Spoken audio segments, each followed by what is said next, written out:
This is John with WTI.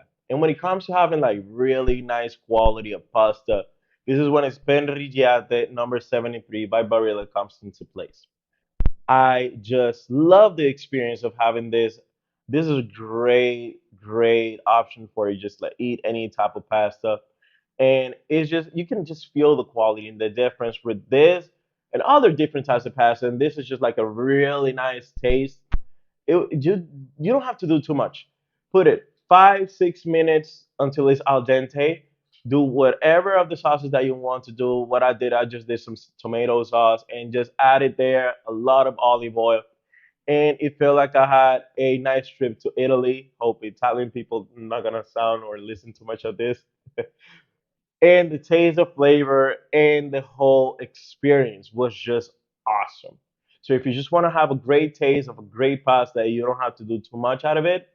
This one is a great option. So this was John with WTI, and that was my point of view.